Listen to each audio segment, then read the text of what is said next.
facile d'être prêt à obéir au Seigneur. C'est toujours plus facile de le chanter. Mais c'est vraiment la prière de notre cœur qui nous rend vraiment prêts à lui obéir, malgré les difficultés de la vie, malgré les tentations. Mais c'est la prière de notre cœur. Seigneur, donne-nous un cœur qui soit prêt à t'obéir. Accorde-nous la grâce de t'obéir, nous t'en supplions. Amen. Gloire à Jésus. Merci Seigneur. Et c'est pour cela que nous lui demandons de faire de nous un instrument d'adoration. Partout où nous nous trouvons, que nous soyons cet instrument d'adoration à notre travail, dans nos demeures, partout.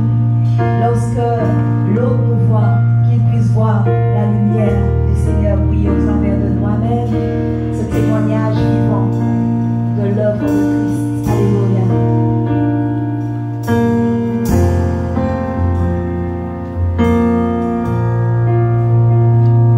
Fais de moi un instrument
il mérite l'adoration, alléluia.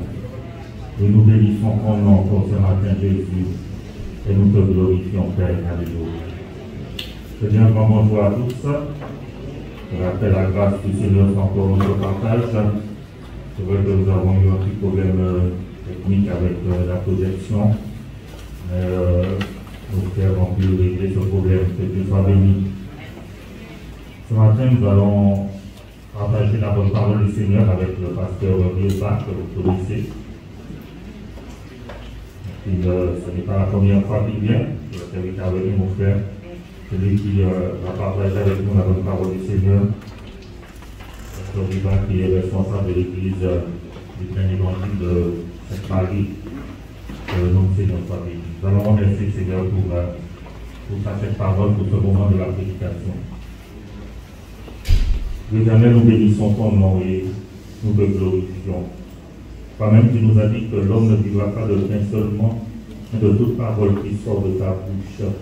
Et combien dans ces temps difficiles, Seigneur, nous avons encore besoin, Seigneur, de recevoir ta parole, Éternel, mon Dieu. Alors nous voulons te dire merci parce que nous croyons que tu as déjà rempli ton serviteur, Seigneur, et que tu lui as donné la nourriture au temps convenable. Alors Père, dans le nom de Jésus-Christ de Nazareth, nous voulons lier la puissance de l'ennemi, tout ce qui voudrait nous empêcher de recevoir ta parole ce matin, que ces choses soient liées, nous les soient chassées loin de nous, Père, et que seule ta présence, que seule ta bénédiction, ça nous partage ce matin, Père, dans le nom de Jésus-Christ. Amen. Que le Seigneur bénisse également ceux qui sont depuis chez eux, qui partagent ce moment avec nous.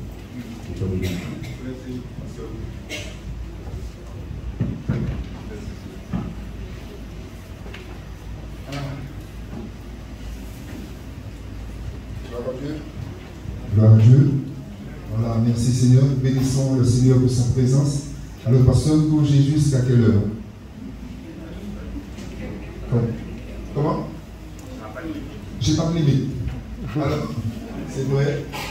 Moi, je préfère avoir une heure. Alors, 10h45 jusqu'à 10h30. Ok, ça marche, ça me convient. Voilà.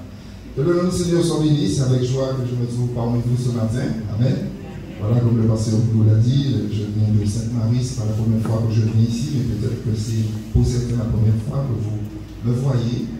Mais donc, je suis samaritain, j'ai fait le déplacement avec mon épouse, qui m'a accompagné ce matin.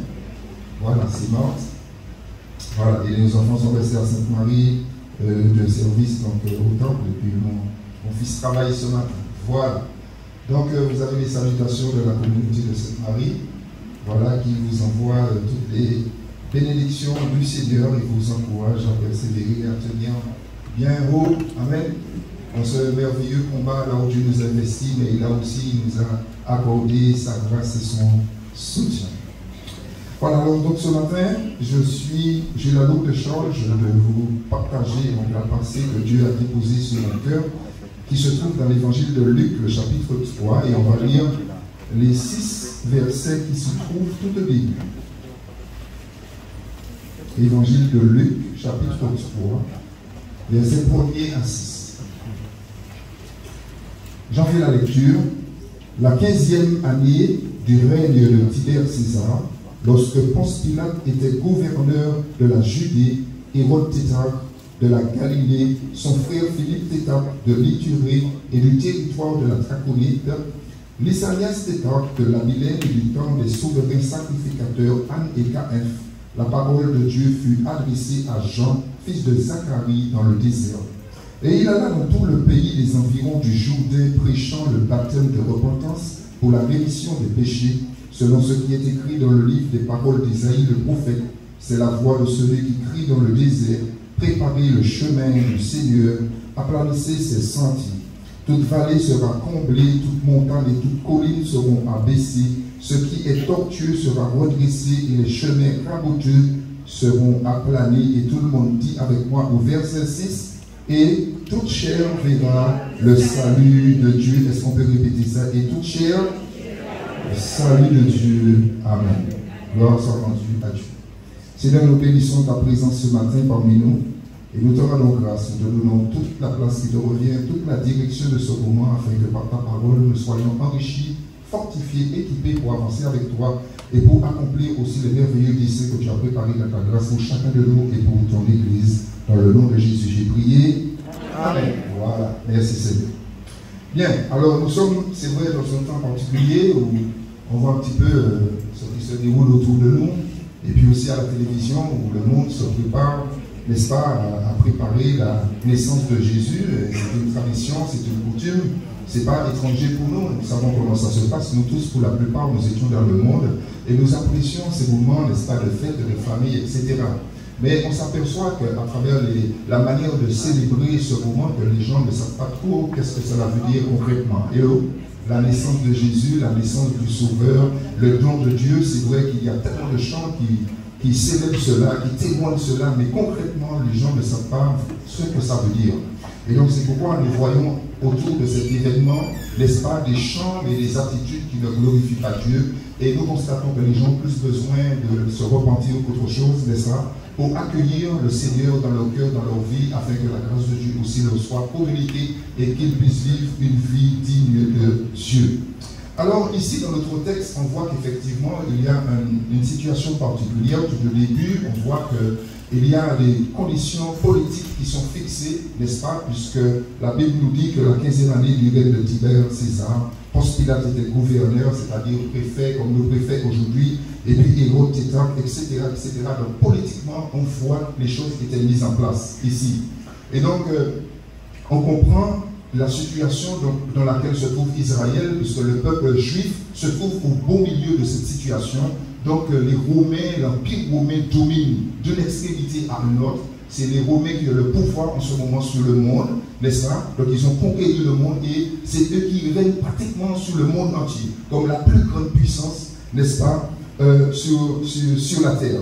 Et donc en ce moment-là, nous voyons que le Seigneur Dieu, donc, il va se manifester pleinement à un moment particulier de l'histoire.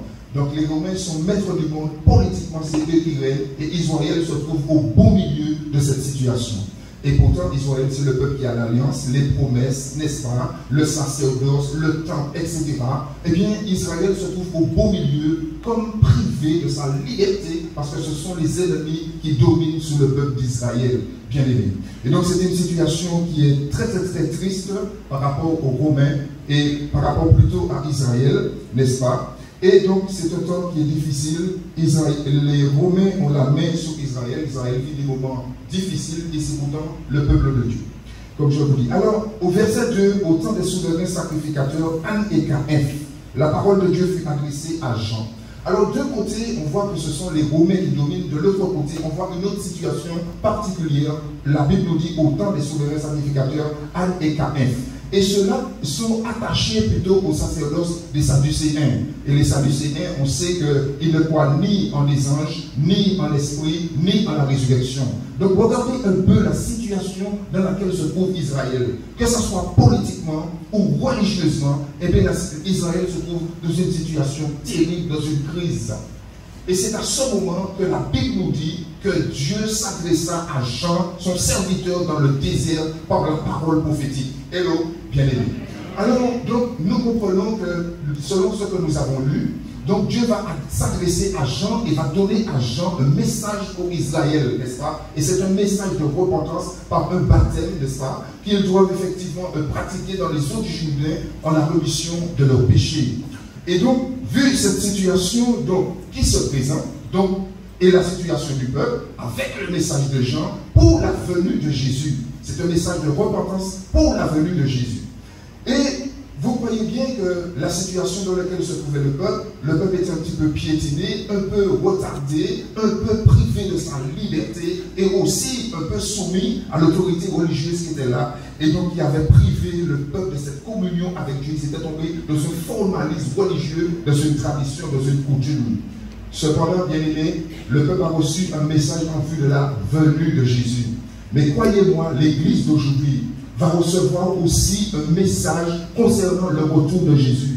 N'est-ce pas? Et donc, c'est un message aussi de repentance où chacun sera appelé à se préparer pour le retour de Jésus. L'Église est invitée, bien aimé, aujourd'hui, chacun de nous individuellement, à faire le point avec Dieu, n'est-ce pas, à se juger soi-même pour ne pas être jugé avec le monde. Parce que de même qu'avant la venue de Jésus, Dieu s'adressa à Jean, son serviteur, pour annoncer au peuple une préparation qu'on va développer ce matin. Donc préparation de cœur, n'est-ce pas, une disposition morale pour pouvoir accepter, accueillir, n'est-ce pas, le Seigneur, le Sauveur qui vient. Donc il y a un chemin à préparer et une disposition de pensée et de cœur et d'attitude. Mais pour l'Église aussi, l'Église devra se préparer. D'ailleurs, nous sommes dans un temps où chacun individuellement doit tendre l'oreille pour être à l'écoute de la voix de l'Esprit. Hello, que ce soit de manière individuelle ou collective en tant qu'Église. Parce que souvenez-vous, dans le livre de l'Apocalypse, de la Révélation, il n'y a pas une Église qui n'a pas entendu ce message, que tous ceux qui ont des oreilles pour entendre ce que l'Esprit a à dire aux Églises ou à l'Église de manière individuelle. Donc nous sommes dans un temps bien-aimé où nous sommes, nous, en tant qu'enfants de Dieu, appelés à nous appuyer sur le Seigneur.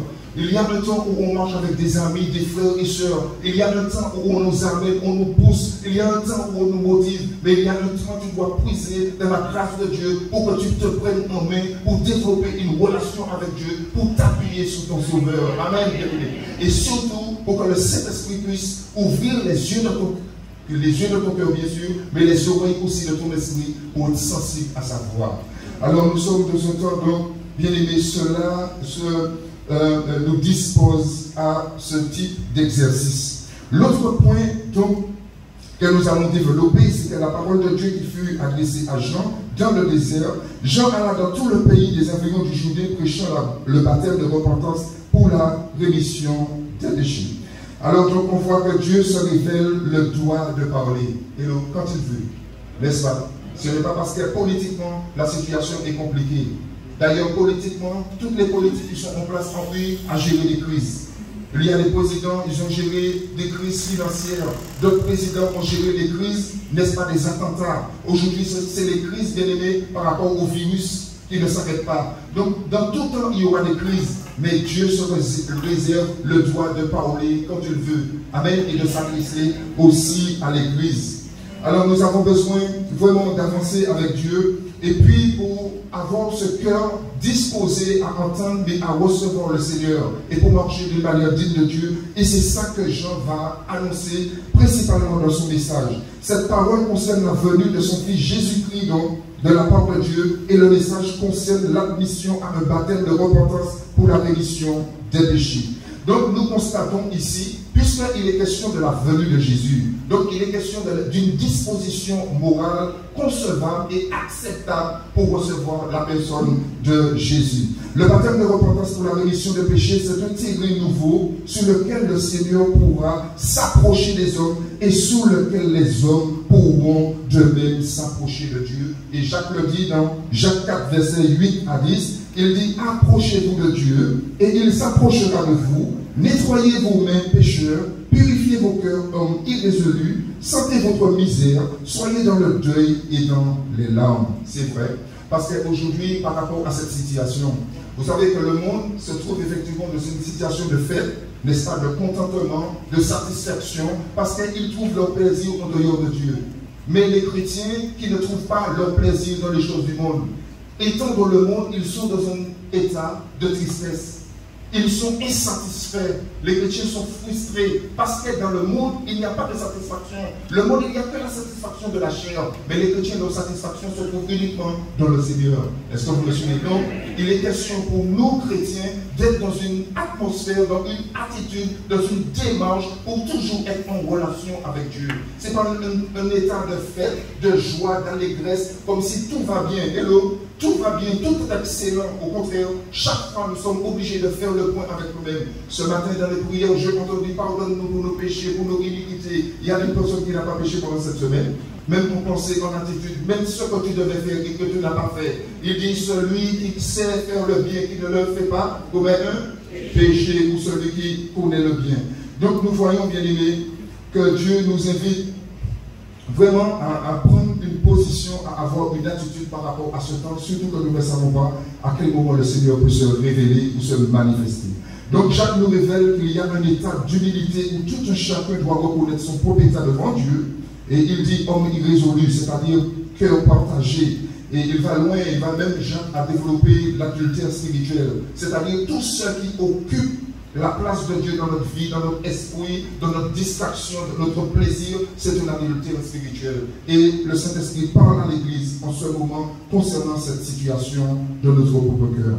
Le baptême de repentance est donc une condition convenable, acceptable, qui convient parfaitement à la présence du Seigneur, qui se propose de s'approcher des hommes, comme je vous ai dit, sur un terrain entièrement nouveau, le terrain de la grâce et non du jugement. Parce que Dieu est venu vers nous, bien aimés, sur le chemin de la grâce. Si c'était sur le chemin du jugement, il n'y aurait eu personne dans cette salle ce matin. C'est parce qu'il est venu nous rencontrer sur le terrain de la grâce. Donc nécessairement, ça demande, ça nécessite, bien aimé, une disposition de cœur, puisque c'est par grâce. Ce n'est pas par notre propre justice, ce n'est pas parce que nous étions meilleurs, ce n'est pas parce que nous faisions de bonnes œuvres, n'est-ce pas? Non, c'est parce que Dieu est venu nous rencontrer sur le terrain de sa pure grâce. Et il nous a fait grâce. Amen, bien-aimé. Donc voilà un petit peu ce nouveau terrain, c'est le terrain de la grâce pour chacun de nous. C'est là où Dieu nous a acceptés, nous a accueillis, nous a pardonnés, nous a restaurés et nous a donné un nouveau départ. Amen. Laissons-nous persévérer dans ce nouveau départ. Donc, voilà un peu, c'est pourquoi d'ailleurs le Seigneur Jésus fut baptisé par Jean dans le Jourdain. Le Seigneur Jésus n'avait pas besoin nécessairement d'être baptisé. Il n'avait rien à se défaire. Il était le Fils de Dieu, c'est pas comme nous. Nous avons vécu dans le monde, nous avons pratiqué des choses et le péché nous a déformés, n'est-ce pas, bien-aimés? Nous a transformés, a laissé des marques dans nos vies. Et nous avons besoin, lorsque nous venons à Christ, de nous défaire d'un certain nombre de choses pour nous approprier de la personne de Jésus. Nous sommes toujours dans ce processus. Je dois abandonner quelque chose aujourd'hui pour m'approprier d'une qualité, d'un caractère, d'un sentiment de la personne de Jésus. C'est ça le processus et c'est pourquoi nous sommes continuellement dans ce chemin de progression, d'identification à une personne que Dieu a placée devant nous, à savoir son Fils. Hello, c'est une personne parfaite. Parce que c'est par Jésus que Dieu s'est approché de nous et c'est par Jésus que nous nous approchons aussi de lui. Hello, parce que Jésus même le dit, il dit nul ne peut venir au Père que par moi. Amen. Donc nous voyons ici que le Seigneur Jésus n'avait pas besoin d'être baptisé. Il a plutôt voulu nous montrer que non seulement le baptême de Jean venait du ciel, n'est-ce pas, mais il a plus encore nous montré le terrain nouveau de rencontre de Dieu avec les hommes et des hommes avec Dieu. C'est un terrain de repentance, n'est-ce pas? Donc le Seigneur, comme les hommes venaient se faire baptiser pour la reconnaissance de leurs péchés, la rémission de leurs péchés, le pardon de leurs péchés. Et donc le Seigneur Jésus les a rencontrés sur ce terrain-là. Parce qu'il a été l'envoyé de Dieu justement pour pardonner aux hommes leurs offenses, pour réconcilier les hommes avec Dieu. Et donc c'est sur le terrain de la repentance qu'il est descendu lui-même dans le baptême pour rencontrer tous ceux qui reconnaissent leurs péchés, leurs fautes, leurs transgressions et ils ont besoin de la grâce de Dieu. Donc Jésus étant la personne de la grâce de Dieu, envoyé justement pour cette mission, descend rencontrer les hommes dans les eaux du Jourdain, c'est-à-dire l'eau de la repentance, l'eau de la conversion, l'eau de la prise de conscience. Il y a quelque chose à abandonner pour avoir un nouveau départ avec Dieu. Amen. Donc voilà un petit peu, voilà petit à petit que nous avançons dans la pensée du message. Donc il nous faut reconnaître que la repentance dont il s'agit ici, ce n'est pas quelque chose de superficiel. Ce n'est pas quelque chose d'émotionnel, mais c'est une expérience réelle et profonde et surtout sincère. Parce que ce n'est pas la faute de ceux qui, c'est vrai, ont du mal à avancer avec Dieu. Et continuellement, beaucoup de chrétiens sont comme ça. Et nous, les responsables, on souffre de cette situation. Parce que c'est continuellement, année après année, les mêmes erreurs recommencent. Les mêmes fautes recommencent. Pourquoi? Parce qu'il y a quelque chose qu'on n'a pas saisi dans la conversion, dans la repentance. Parce que ça a été trop superficiel, ça a été trop léger. On n'a pas compris l'acte qu'on posait quand on se repentait. De ce fait, on a reçu la grâce, mais la grâce ne nous a pas impacté. La grâce ne nous a pas changé, n'a pas produit quelque chose en nous qui nous donne à tenir ferme lorsque la tentation vient. Souvenez-vous de Pierre. Pierre avait un passé, Pierre avait d'autres centres d'intérêt, n'est-ce pas? Il avait un autre port d'attache. Il avait ses amis, il avait une profession, n'est-ce pas? Il avait une famille. Mais quand il rencontre le Seigneur Jésus, d'ailleurs le Seigneur Jésus était au bord de la mer, il avait déjà prêcher le message.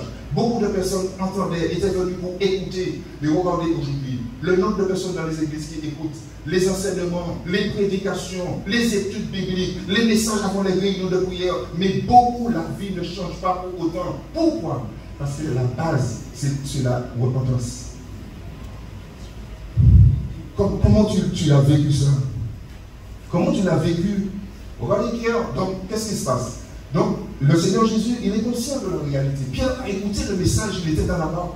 Le Seigneur Jésus a enseigné la foule de la porte de Pierre. Et quand il a fini, il a dit Pierre, écoute, avance en eau profonde et jette le filet pour pêcher. Pourquoi? Il va donner à Pierre une expérience dans sa grâce. Quand Pierre a jeté le filet, quand il a tiré le filet, il a vu les poissons dans le filet. Il n'a jamais fait de pêche comme ça. La Bible dit il tombe au pied de Jésus. Il ne tombe pas dans la chair. Il tombe littéralement dans l'esprit parce qu'il y a quelque chose qui s'est produit, qui s'est cassé en lui.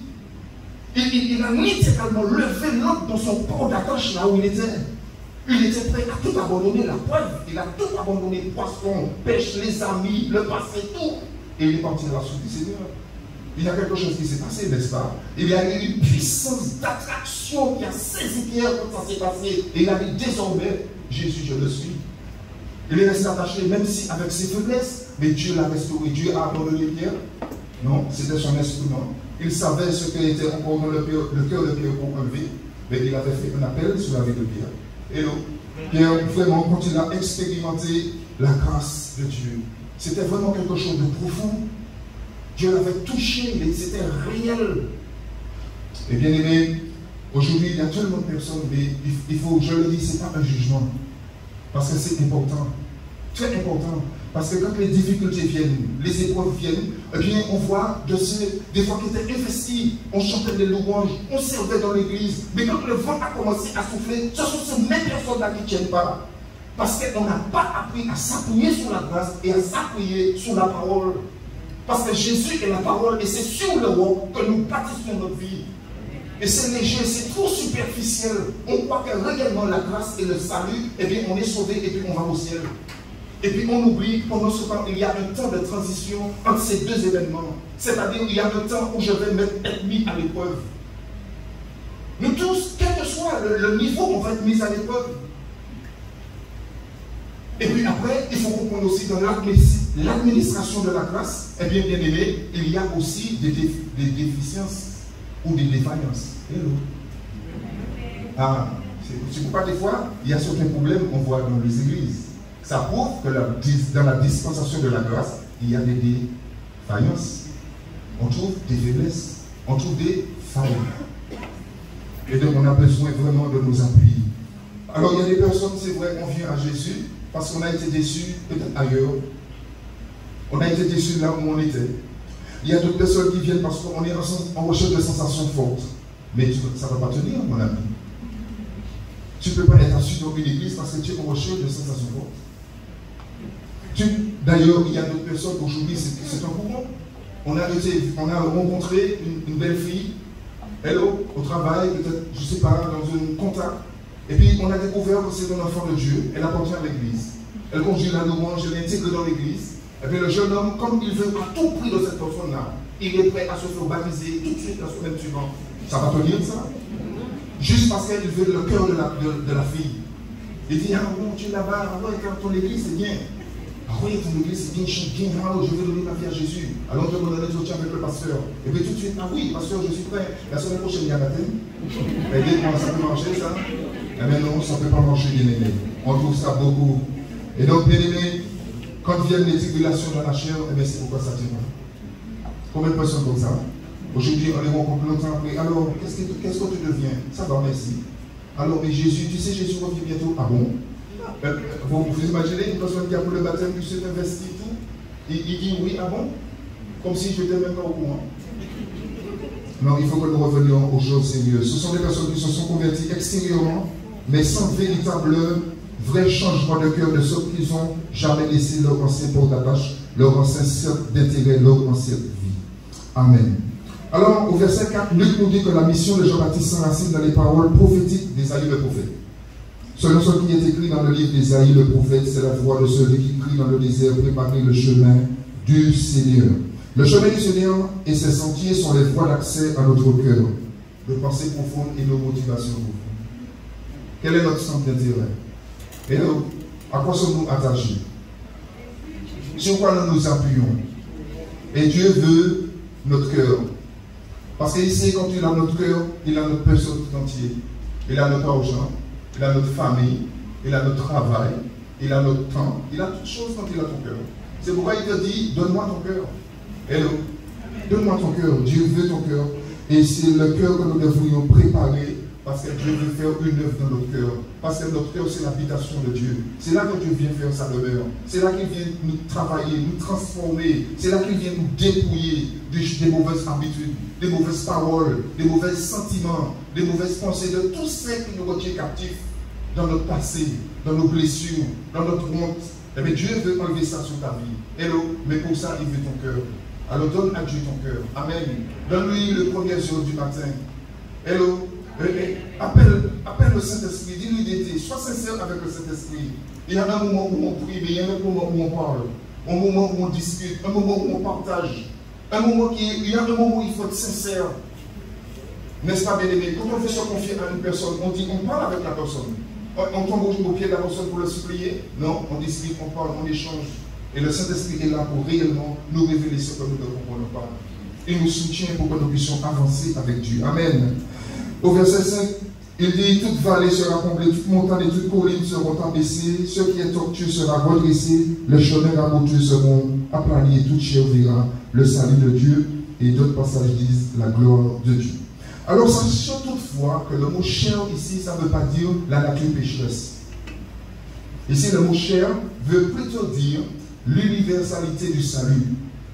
Ça veut dire toute chair, ça veut dire l'humanité entière verra le salut ou la gloire de Dieu en la personne de Jésus qui vient. Et d'ailleurs, on le voit dans le chapitre 3, verset 1, tout le chapitre 14, on nous présente l'universalité du salut, les autorités romaines qui gouvernent au temps de Jésus. Et non, ils n'ont pas vu le salut de Dieu en la personne de Jésus, même s'ils ne l'ont pas reconnu.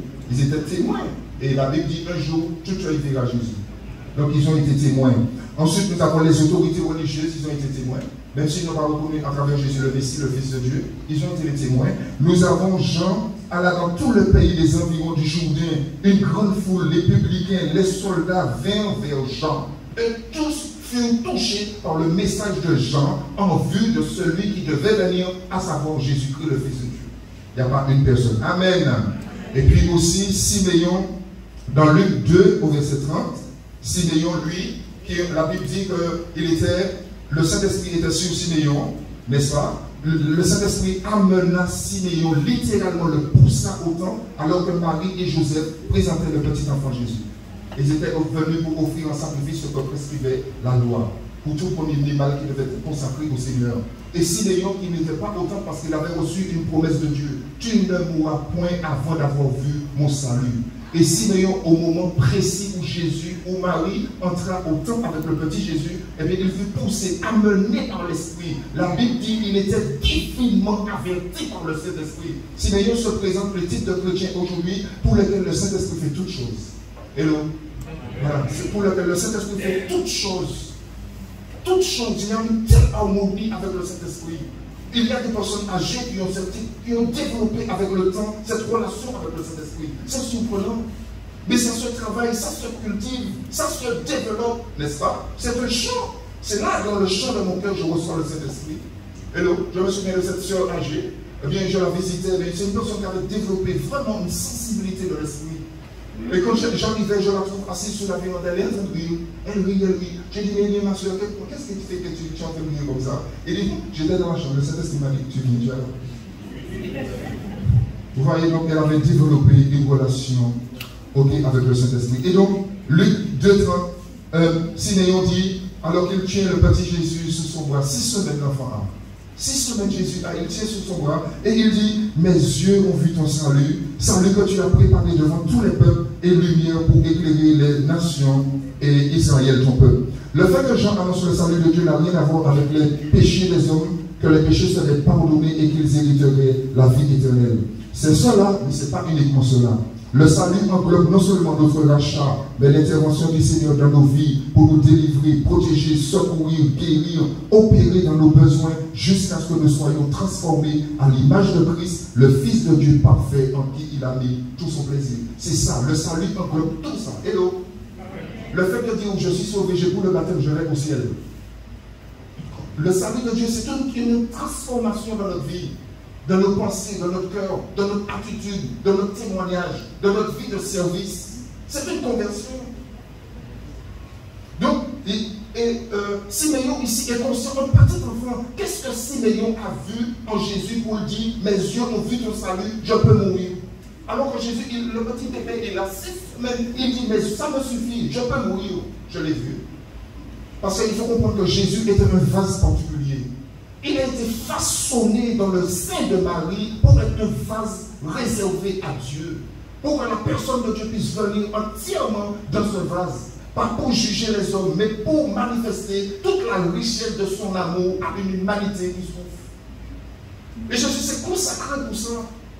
Et qu'est-ce qui s'est passé? Il était parfait, tout petit bébé, n'est-ce pas? Parfait. Jésus n'a pas eu besoin de se défaire. Il a simplement développé la perfection qui est en lui jusqu'à ce qu'il devienne un homme parfait. Amen. Le service de Dieu. Il n'a pas eu besoin de se repentir de quelques péchés. Amen. Il était déjà parfait, tout petit.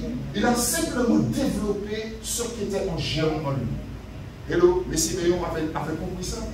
N'est-ce pas? Il l'avait salué, il avait compris. D'ailleurs, le salut, vous savez, Dieu, l'Éternel, il est le salut d'Israël depuis l'Ancien Testament. Et on le voit, et voir le salut de Dieu, c'était voir la face de Dieu. C'était ça. Quand on dit mes yeux ont vu le salut de Dieu, ça veut dire que réellement Dieu est intervenu en ma faveur. Il m'a délivré, il a opéré dans ma santé. C'était ça, voir le salut de Dieu. Tu étais malade, les médecins ne pouvaient pas compter sur toi. Tout à coup, Dieu s'est révélé et il a manifesté son salut. C'est-à-dire une pleine guérison au point où tout le monde reconnaît que c'est une intervention divine. Hello, bien-aimé.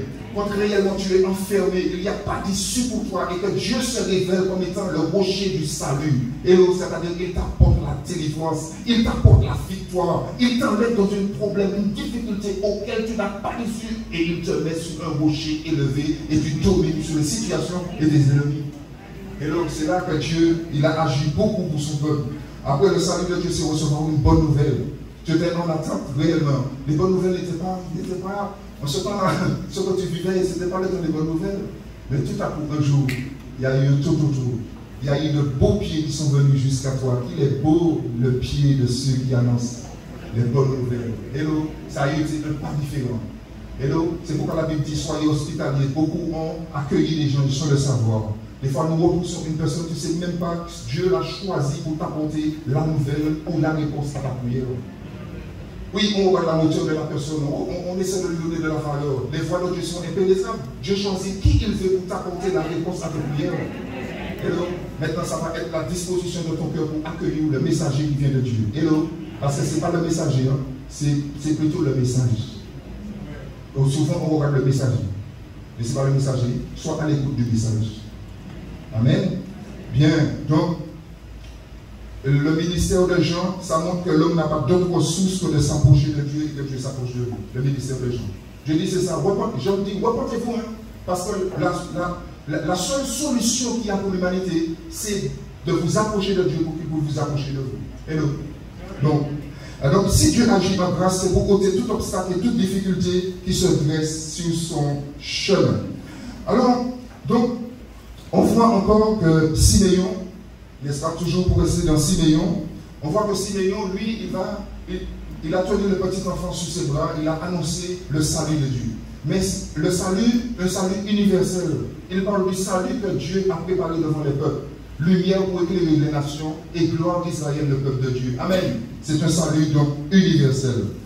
Et donc, le Seigneur Jésus, aussi, comme je vous ai dit, il a développé la perfection de Dieu qui était en lui en caractère. On le voit dans l'évangile de Luc, donc au verset 40 ici.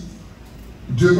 Or, l'enfant croissait, se fortifiait, il était rempli de sagesse, de grâce, et la grâce de Dieu était sur lui. Toujours chapitre 2, verset 52, Jésus croissait en sagesse, en stature et en grâce devant Dieu et devant les hommes, jusqu'à ce qu'il parvint à l'âge de 12 ans, et son caractère était vraiment développé à 12 ans. Ses parents étaient montés à Jérusalem pendant la fête de Pâques. Ils ont fait toute la semaine à Jérusalem et puis ensuite ils devaient redescendre à Nazareth. Après 3 jours de marche, ils s'aperçoivent que Jésus n'est pas là. Alors certainement, je vois l'histoire. Marie qui se tourne vers Joseph, il dit, Joseph, tu as vu le petit? Joseph dit, non, je ne l'ai pas vu. Il dit, ah bon, tu ne l'as pas vu? Comment ça? Alors Marie regarde parmi toute la parenté, la famille, tout, il dit, vous avez vu le petit Jésus? Tout le monde dit, non, on n'a pas vu. Marie commence à être inquiète. Elle s'aperçoit 3 jours après le petit Jésus n'est pas là. Et donc elle refait le chemin pour remonter vers Jérusalem. Et tout pendant le chemin, tous ceux qu'elle consulte, qu'elle demande est-ce qu'on a vu Jésus, personne n'a vu Jésus. Ça a augmenté une grande frayeur, n'est-ce pas? C'est pourquoi elle dit à Jésus, nous t'avons cherché avec une grande angoisse. Ça veut dire qu'après 3 jours, on cherche un petit enfant de 12 ans, où est-ce qu'on peut se trouver? Dans un caniveau mort. Elle avait une grande crainte. Cependant, après avoir cherché Jésus partout, finalement, elle se dirige par l'intuition vers le temple. Et elle arrive, elle trouve Jésus 12 ans, assis aux pieds, n'est-ce pas, des grands sacrificateurs, n'est-ce pas, les grands docteurs de la loi en train de discuter. La Bible dit qu'ils étaient frappés de l'intelligence de l'enfant. Vous imaginez? Ils étaient frappés de l'intelligence d'un enfant de 12 ans. Le mot frappé est fort. Ils étaient stupéfaits, eux-mêmes. Ils ne pouvaient pas comprendre comment un enfant de 12 ans peut avoir une telle sagesse et intelligence. Ah ben oui, c'est le Fils de Dieu en GLP. Il est intervenu. Hello, il est le sauveur. Il est le salut des hommes. Il est en personne devant Dieu. Et on voit que ici, Jésus, qu'est-ce qu'il dit à sa maman? Pourquoi tu me cherches avec autant d'angoisse? Ne sais-tu pas que je suis venu pour m'occuper des affaires de... à 12 ans. Il sait déjà pour quelle raison il est venu. Il sait déjà pour quelle raison il est venu. À 12 ans. Et des fois, regardez l'âge de notre conversion dans l'église, n'est-ce pas? L'âge où nous avons donné notre vie à Jésus, nous persévérons. Des fois, il y a beaucoup aujourd'hui, d'une manière générale, de chrétiens, des années après ça, pourquoi Dieu les a amenés. Ils ne savent même pas mais quel don j'ai dans l'église pour servir les autres. Parce que c'est à travers le don que tu développes en toi la personne de Jésus, que tu développes en toi la vie de l'Esprit, que tu développes en toi la relation avec Dieu par rapport au don que Dieu t'a donné de manière spécifique pour servir l'église qui est un corps. Hello? Si le corps est en panne, ça veut dire qu'il y a un côté de poumon droit qui ne fonctionne pas. Le corps, ça peut marcher. Dis-moi. Hello? Si le cœur continuellement est en palpitation, c'est un cœur agité, le sang circule mal dans le cœur, bien aimé, hello, il y a la tension artérielle qui est là-dedans. Dis-moi, ce cœur dans le corps, ça peut fonctionner? Eh bien, c'est des personnes au sein de l'église qui forment le cœur. Il y a des personnes, c'est la main, il y a des personnes, le tronc, c'est le pied, pour porter l'évangile. C'est ça le corps de Christ. Mais si tu ne discernes pas ça, le corps, il est frustré. C'est comme le corps normal. Si tu as une main sèche, une main morte, comment tu vas faire pour réellement travailler ou avoir une activité où tu as besoin du potentiel de tes deux mains? Et puis l'église, c'est comme ça, bien aimé. Jésus savait, il dit à 12 ans, c'est pourquoi beaucoup disaient qu'entre 12 ans et 30 ans, voilà les principales activités de Jésus. Il s'est occupé uniquement des affaires de son Père. C'est pourquoi on ne le voyait pas. On n'a pas parlé de lui de 12 ans à 30 ans.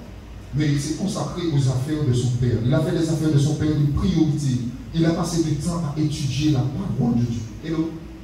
Moi, je me suis déjà offert mon cadeau pour la fin d'année. Hello. Ah oui, j'attends le facteur. Il va venir le bouquin. Oui, c'est pour l'instruction. C'est pour instruire l'homme nouveau qui est en dedans. L'homme extérieur, il va vieillir, il va se fatiguer, il va s'user, la Bible dit. Il est passager, mais l'homme intérieur, il se renouvelle continuellement. Et on doit le renouveler, ça ne se fait pas automatique. On doit l'instruire, et on doit développer les dons qui sont en lui. Continuellement, il doit être plongé le regard dans la parole. C'est l'homme nouveau qui fait ça. Parce qu'il doit marcher selon Dieu. Hello? C'est lui que nous devrions mettre en priorité. Et la Bible dit que quand Jésus partit avec ses parents, eh bien, il remonta à Nazareth. Et là, il était soumis à Nazareth entre 12 et 30 ans. Hello?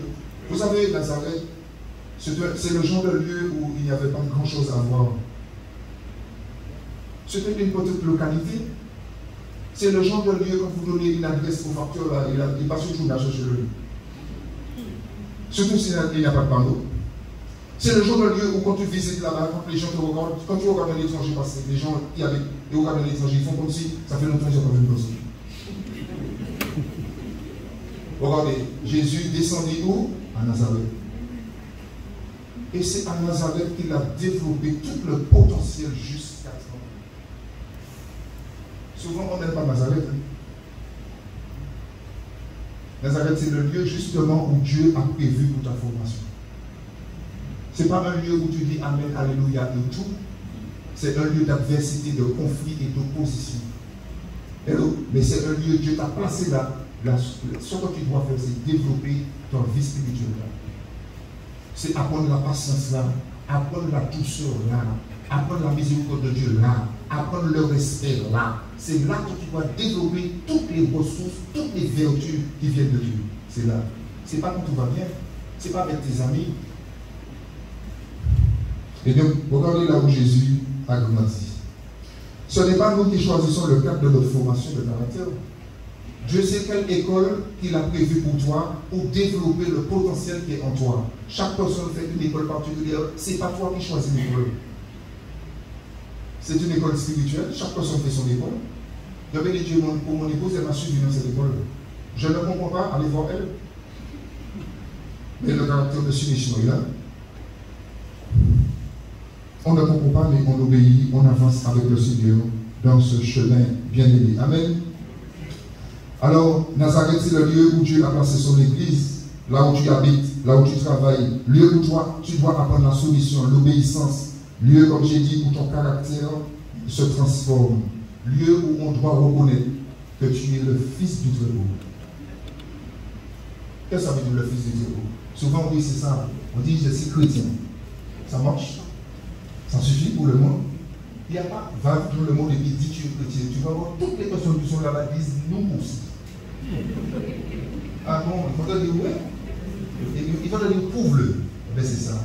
Quand tu commences à prouver que tu es un chrétien, tu te refais parce que tu es un fils et une fille du Très-Haut. Qu'est-ce que ça veut dire le Très-Haut? Dieu n'est pas impressionné ni influencé par la méchanceté qui se trouve dans le cœur des hommes. C'est ça, on tombe facilement dans le panneau. Une personne vient, manifeste une colère, quelque chose qui vient du monde, quelque chose qui vient de la chair, le chrétien va l'imiter. Tu es fils du Très-Haut, vous avez vu Dieu imiter les gens?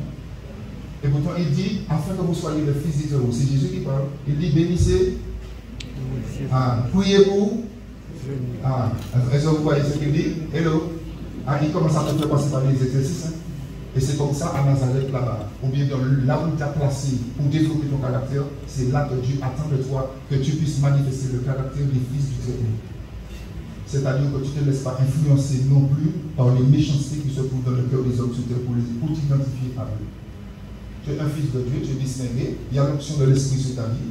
Hello, tu dois apprendre à te maîtriser devant ces situations et parler avec toute la sagesse et la douceur de Dieu, même quand les hommes sont survoltés et irrités et en colère. Hello. Ça, c'est le fruit de l'esprit. Dieu veut pour ça pour chaque enfant. Et quand Dieu te regarde du haut des cieux, il regarde, il dit c'est mon fils. Même si tu poses les jaloux, qu'importe. Dieu t'appelle ton fils. Maintenant, tu le réclames aussi, je suis le fils de Dieu. Mais il faut le prouver. Parce que souvent, on le dit, le diable lance des défis, il dit prouve-le maintenant. On est impossible de le prouver.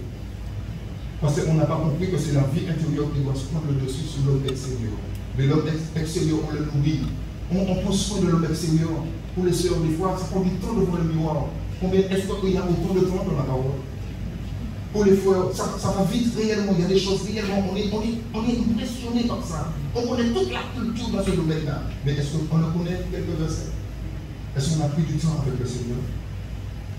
Hello, bien-aimés. Donc, nous voyons un peu le Très-Haut. Il faut aimer Nazareth. Cependant, Jésus, nous savons tous, en Nazareth, il a grandi, il a été prendre son baptême pour tout le monde. Quand il est sorti du baptême, le Saint-Esprit a pris le contrôle. C'est la première personne sur laquelle le Saint-Esprit est descendu sur une forme corporelle. C'est la seule personne. Pourquoi? Parce que c'est la seule personne en qui le Saint-Esprit allait trouver le plein repos. Il allait le conduire simplement, doucement, sans aucune résistance. Extraordinaire. Le Saint-Esprit le conduisit, il y a là, dans le désert, pour être tout. Le diable l'a tenté de toute manière, mais il était une personne qui dépendait totalement du ciel. Si nous voulons marcher dans les apprendre de Jésus, il faut apprendre à dépendre du ciel. Ne pas prendre notre volonté pour celle de Dieu, de penser pour celle de Dieu, n'est-ce pas notre voix pour celle de Dieu. Il faut consulter Dieu avant de pointer toutes sortes de voies et de poser quel que soit l'acte. Parce que derrière, c'est nous qui allons payer les conséquences de nos actes, c'est pas le Seigneur. Même s'il te délivre. Mais les conséquences, quelle personne qui va les payer?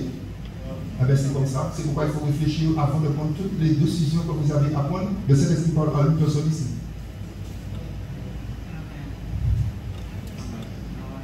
Ok.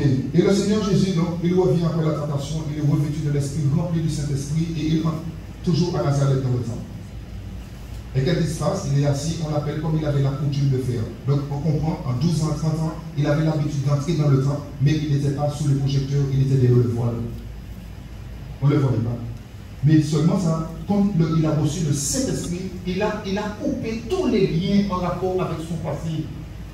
Il n'était plus le fils de Marie. La preuve, il dit qui est ma mère et mes frères. C'est terminé, je suis le fils de Dieu. Je dépends entièrement de mon Père. J'ai une mission à accomplir. Je n'ai pas de temps à perdre sur la terre.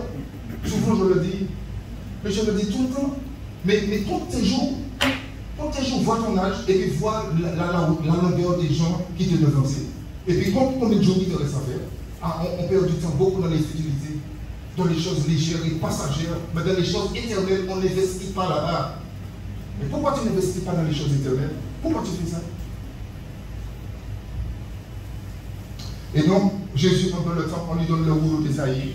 La Bible dit qu'il trouva le lieu où est écrit l'Esprit du Seigneur est sur moi parce qu'il m'a loin. Et puis il dresse la mission pour laquelle Dieu l'a envoyé et Dieu l'a loin. Luc 4. Alors qu'est-ce qui se passe? Dieu m'a loin. Alors quand il a fini de dire tout ça, il déposa le rouleau et puis il reste avec tout le monde, il regarde là.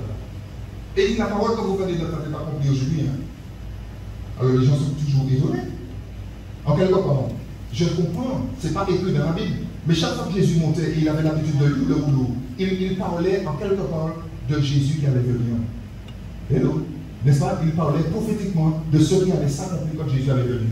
Mais ce jour-là, la personne dont il était question couramment est bien debout là en chair et en os. Il a laissé accomplir maintenant. Alors, et puis l'onction est sur lui, donc toute l'assemblée le regarde. Et j'imagine, ce n'est pas écrit dans la Bible, on est venu vers lui, on a dit ah bon, fais rentrer. Ah, mais il y a les membres de la même église. Ah, tu es le fils de Joseph. Ah, vous voyez, ils ont essayé de le rattraper, de le rapprocher de son côté naturel. Écoutez, mais Jésus savait pourquoi il était venu. Hello, bien-aimé. Il savait qu'il était le salut de Dieu au milieu du peuple. Ok. Lorsque Jean, d'ailleurs, vit Jésus passer. Ah, Jean regarda, pendant qu'il est là, il est en train d'administrer le baptême, il prêche à toute la foule qui vient, il regarde, il voit Jésus passer. Yeah! Attention les gars, voici l'agneau de Dieu qui ôte le péché. Et tout le monde se détourne de Jean et regarde l'agneau de Dieu qui passe. Le voici, celui qui ôte le péché, celui dont il a été dit, sur qui tu verras l'Esprit descendre. C'est lui qui baptise du Saint-Esprit. Et une fois là, c'est intéressant. Hello, concernant le baptême du Saint-Esprit, c'est vrai, des fois, oui, beaucoup de recherches, on désire ça, baptême du Saint-Esprit, des fois, les voix, c'est quoi? On fait la bénédiction, on fait tout ça. Et on ne s'intéresse pas trop à la personne qui baptise. L'église, est-ce que vous m'en souvenez? On cherche les richesses, on cherche la grâce, on cherche un fiancé, on cherche un mari dans l'église, mais on ne s'intéresse pas à la personne qui nous donne, la personne qui nous fait. Tu veux toutes sortes de grâces de bénédiction, je viens de baptiser. Prie pour moi, oui, c'est vrai. Priez pour toi. Est-ce que tu t'intéresses à la personne qui baptise? Depuis que mon pasteur baptise du Saint-Esprit, Jean dit c'est le seul qui baptise du Saint-Esprit. C'est Jésus, mais maintenant, il faut se tourner vers la personne. Il faut montrer à la personne que je t'apprécie. J'ai besoin de toi. Tu es tout pour moi. Tu es toute ma richesse. Tu es mon héritage. Tu es ma source de plaisir. Tu es mon contentement. Et quand tu montres ça, il dit ah, tu m'apprécies vraiment, je vais te donner ce que ton Père désire. Et c'est comme ça que ça fonctionne. Hello. Dans l'évangile seulement de Jean, le chapitre 1er, ah oui, l'évangile de Jean, chapitre 1er, uniquement dans l'évangile de Jean, tout le chapitre 1er, Jean apporte de Jésus-Christ, Jean apporte. Jean va dresser 7 caractéristiques de Jésus. 7. On n'aura pas le temps de tout développer. Mais il parle de la parole qui s'est faite chair. Et hello, regardez un peu le salut de Dieu. Nous sommes en train de parler du salut. Le pasteur Hugo, il me faudrait encore une petite minute. Ok. Alors, on est en train de. Jean a parlé du salut de Dieu. Mais l'apôtre Jean maintenant, dans son évangile, il va parler de 7 caractéristiques du salut. Il dit c'est la parole qui s'est incarnée, c'est-à-dire qui s'est faite chair et qui est venue au milieu de nous. Regardez le salut de Dieu. C'est pour vous montrer que ce n'est pas n'importe qui. Moi, dans mon cœur, je sais déjà, dans la communauté là-bas, l'embaucher en parle que de Jésus. Sa personne, son caractère, ses sentiments, tout. Le Saint-Esprit va nous éclairer sur cette personne qui vient. Et là, regardez, Jean dit la parole faite chair. Ensuite, il dit 1, verset 4. Il est la lumière des hommes. Hello, il est la lumière qui vient dans le monde pour éclairer tout homme. Ensuite, 1, 29. Il est l'agneau de Dieu qui ôte le péché du monde. Dans 1, 34, il a dit il est le Fils de Dieu. C'est Jean qui parle toujours. Dans 1, 41, il dit il est le Messie. Il est le Christ. 1, 49, il dit il est le roi d'Israël. Et 1, 51, il dit il est le Fils de l'homme. Regardez la dimension de Jésus. Chaque fois, il dresse un aspect du caractère bien-aimé du salut de Dieu. Quelle est cette personne qu'on appelle le salut de Dieu? Tout est bien là, le salut. Regardez, Jean définit 7 caractéristiques de cette personne. Extraordinaire. Amen, bien-aimé. Et on voit aussi dans l'évangile de Luc, dans la généalogie, quelque chose que nous n'aimons pas trop, les généalogies. Cependant, dans l'évangile de Luc, 2, verset 38, 23 à 38, on commence par Jésus, fils de Joseph. Hello, dans la chair. Parce que Jésus était fils de l'homme. Et donc on commence par Jésus, fils de Joseph, père adoptif. Mais on termine par Adam et fils de Dieu.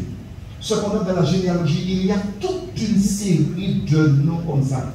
Hello, écoutez, des fois on pense que, ok, Dieu s'est venu et il s'est manifesté en grâce envers nous les pécheurs. C'est vrai. Mais ici, je parle de la généalogie de Jésus. Ah, de la généalogie, ce n'est pas la même chose que nous que Dieu a sauvé par grâce.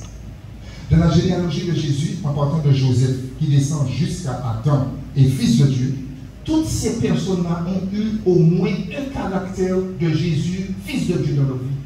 Écoutez-moi bien, écoutez. La généalogie ici, ce sont toutes ceux qui remontent jusqu'à Adam et fils de Dieu.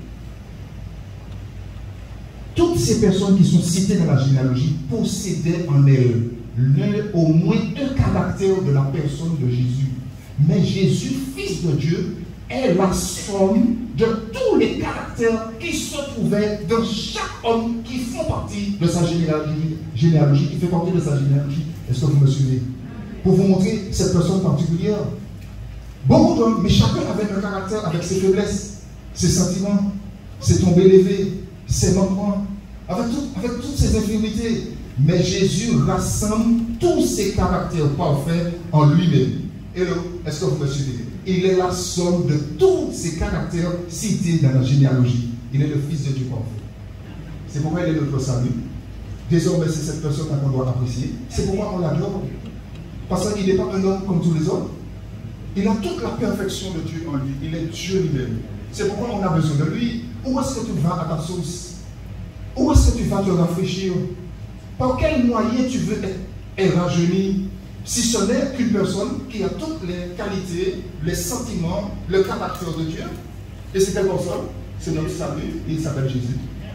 Hello, est-ce que vous me suivez? Pour voir un peu qui est Jésus. Quand tu te présentes devant cette personne, ce n'est pas n'importe qui.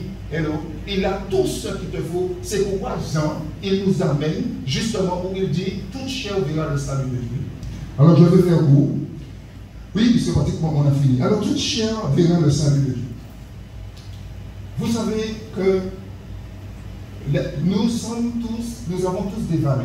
C'est pourquoi il dit toute vallée sera comblée. Oui aussi. Nous tous nous avons des vallées. Quelle vallée nous n'avons pas? Certains parmi vous se trouvent certainement dans la vallée d'Éphraïm. C'est la vallée des géants.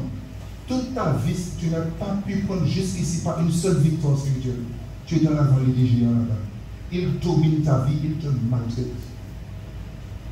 Comme tu n'as pas développé le caractère, l'autorité pour prendre la victoire sur ces géants dans ta vie, il te mène la vie dure. Tu es né là-dedans dans cette situation. En plus, dans l'Ancien Testament, ils avaient des genres de fer, etc. Comment tu fais pour sortir de là? Ce sont des esprits violents. La Bible dit le royaume est forcé. Ce sont les violents qui sont en parle. Si tu ne fais pas preuve de violence, d'endurance, tu n'apprends pas à prier, comme disait Augustin, à mettre tes ongles dehors, comment tu vas faire? Les ongles de ton esprit dehors, là, réellement pour être violent, pour être agressif, pour réclamer à Dieu tes grâces, tes bénédictions, pour sortir dans cette vallée là-bas, ça va être difficile. Aujourd'hui, toute vallée sera comblée. Nous avons besoin de sortir. Il y a la vallée de Dakar, la vallée des pleurs, vous connaissez ça bien. La vallée de la tristesse. Je suis blessé, affecté. J'ai des blessures, ça fait des années. Jusqu'ici, je traîne ça derrière moi. Impossible de faire un pas dans la foi parce que je ne suis pas guéri intérieurement. Mentalement découragé. On a trahi l'amour que j'avais. La vallée de guerre, la vallée des conflits. Isaac a été causé des puits, les Philistins ont bouché de puits. Tu as peut-être quelque part dans ta vie et il n'y a pas d'eau. Et l'eau, c'est la vie. Eh bien, bien aimé, Dieu veut nous restaurer ce matin. Peut-être tu es là ce matin, il y a la vallée de l'échec, la vallée de la défaite, la vallée de l'insatisfaction personnelle, la vallée de l'entêtement. Combien de chrétiens sont là-bas? On est dans la vallée de l'entêtement. Impossible de se sauver. La vallée du déshonneur, la vallée des vases brisés, etc., etc. On va se mettre debout et on va prier.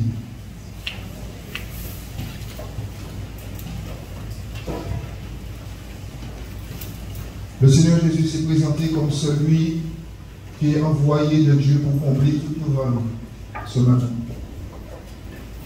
La venue de Jésus dans le monde pour nous et pour l'Église, c'est pour nous qui donnons notre vie à Jésus. Que Dieu puisse intervenir dans nos vies, dans nos besoins, quels que soient. Jésus est celui qui comble les besoins de tous les cœurs. Quand Jésus est monté sur la montagne après avoir choisi ses apôtres, la Bible dit qu'il descendit avec eux dans une vallée, sur une grande plaine. Et il y a une puissance qui sortait de lui et qui guérissait tous ceux qui étaient là. Imaginez, il y a une puissance qui sortait de Jésus et qui opérait dans les besoins de tous ceux qui étaient présents, quel que fût leurs besoins et quel que fût leur maladie. Ils étaient guéris. Jésus était le vase envoyé par Dieu par excellence pour combler tous les besoins de tous les cœurs. Hello. Maintenant, si tu es en besoin, tu es en souffrance, la seule personne qui peut opérer et te combler, te restaurer, hello, pour te mettre sous les hauteurs, pour que tu puisses voir le salut de Dieu dans ta vie, cette personne c'est? Cette personne c'est? Alléluia. Seigneur, merci pour ta grâce ce matin. Merci pour ta parole. Dans ta parole, il y a le miracle, il y a la provision, il y a le contentement, il y a la satisfaction que nous avons besoin. Longtemps nous sommes restés dans cette situation, mais Seigneur, ce matin, c'est mon jour. Hello, c'est ton jour. Amen. C'est le jour où Dieu va combler tes besoins, tes attentes. Amen. Alléluia. Il va remplir ton cœur de joie, de paix, de consolation, de bonté. Alléluia. De communion. Il va te permettre de faire de nouvelles rencontres, des divines rencontres. Amen. Il va te donner un temps de visitation, de restauration. Pour certains, c'est un temps de nouveau départ. Hello, un temps de nouveau départ. Seigneur, nous te bénissons. Nous te rendons grâce pour ta parole. Nous nous inclinons devant ton pouvoir et ta magnificence. Et nous te donnons libre cours dans nos besoins, dans nos attentes. Et particulièrement de mes frères, de mes sœurs, mon Dieu, qui sont dans le grand besoin ce matin. Mon Dieu, comble les attentes. En cette période où nous nous souvenons, Seigneur mon Dieu, de ce don que tu as fait aux hommes. Le don de la personne de Jésus. Pour nous combler, pour nous satisfaire. Oh Dieu, alléluia, et pour nous combler de ton amour, de tes grâces, de tes richesses, de ta fidélité, oh Dieu, et de tous ceux que tu as en réserve pour chacun de nous en grâce. Alors nous te bénissons, nous te rendons grâce. Bénis chacun, que ta main soit sur cette église et que nous puissions avancer avec toi. Dans le merveilleux nom de Jésus.